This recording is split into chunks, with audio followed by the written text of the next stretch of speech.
កែមើលខ្សែទឹកហូររកខាងវត្តគោនេះនឹងចំណោទមួយឈ្មោះផ្ដាំទឹក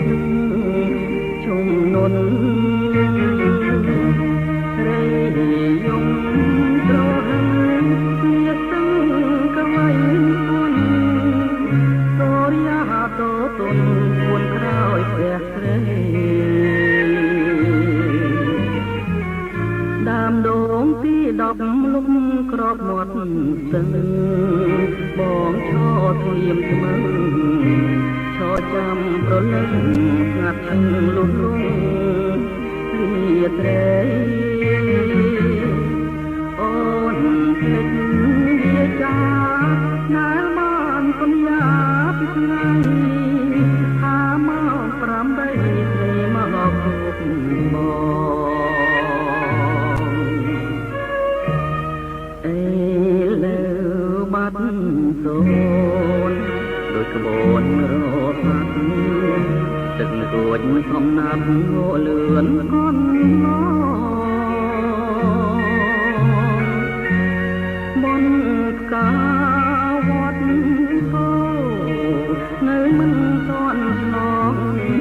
មិនគួរនួនល្អងប្រែកនងកូនសោះ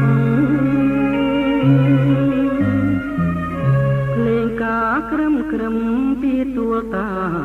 ឯកខ្លាយពីខ្លងខែក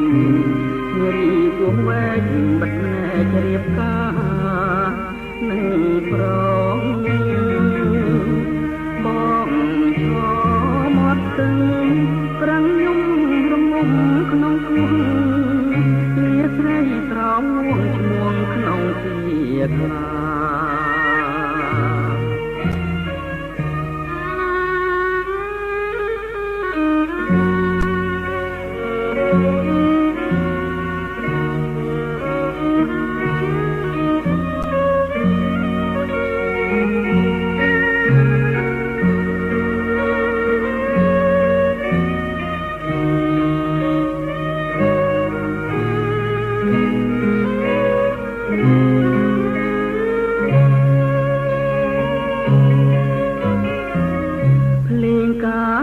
ក្រឹមពីទួលតា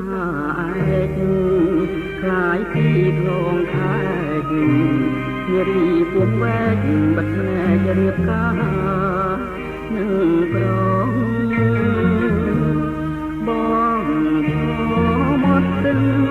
ប្រឹងយំរងំក្នុងគូលាស្រីស្រោមឈ្មោះក្នុងជាខ្លា